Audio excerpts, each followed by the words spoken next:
গণভোটে হ্যাঁ জিতুক এমনটা চাইছে অন্তর্বর্তী সরকার। সোমবার এক অনুষ্ঠানে প্রধান উপদেষ্টা বলেন, জুলাই সনদ সমর্থন করলে ভোটাররা অবশ্যই হ্যাঁ ভোট দেবেন।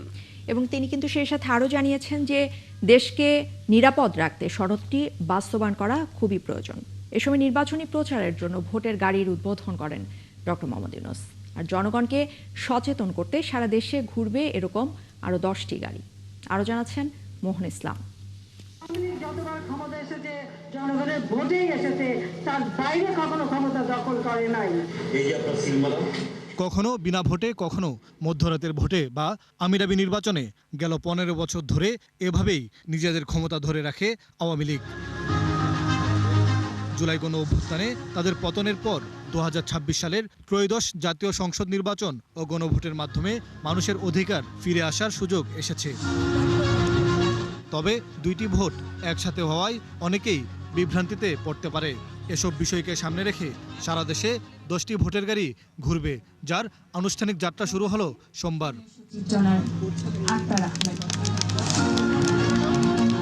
প্রধান উপদেষ্টা বলেন, ভয় ও বাধাহীন একটি নির্বাচন আয়োজন করবে সরকার। আমরা এমন একটি নির্বাচন চাই যেখানে থাকবে না ভয়, থাকবে না বাধা, থাকবে কেবল জনগণের মুক্ত ও নির্ভীক মত প্রকাশ। সরকার সেই পরিবেশ নিশ্চিত করতে বদ্ধপরিকর।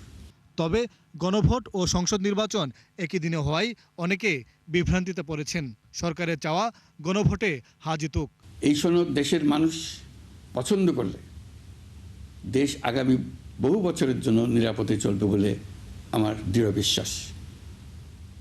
আপনি যদি এই সনদ সমর্থন করেন তবে গণভোটে অবশ্যই হ্যাঁ ভোট দেন। অনুষ্ঠানে আসা দুই উপদেষ্টা বলছেন, ভয় দেখিয়ে গণতন্ত্রের উত্তরণে বাধা দেওয়া যাবে না।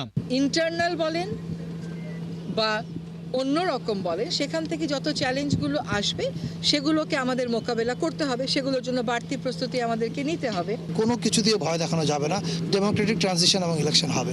আচরণবিধি লঙ্ঘন করলে প্রার্থীদের বিরুদ্ধে ব্যবস্থা নেওয়া হবে বলে জানান ইসি সচিব। আচরণ বিধিমালা ভঙ্গের কারণে তাদেরকে চিহ্নিত করে আইনের আওতায় নেওয়া হবে। নির্বাচনী পরিবেশ স্বাভাবিক রাখতে প্রার্থীদের দায়িত্বের কথা বলেন সবাই।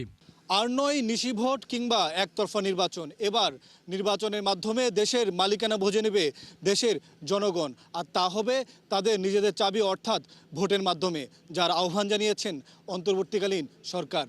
মোহন ইসলাম, ৭১, ঢাকা।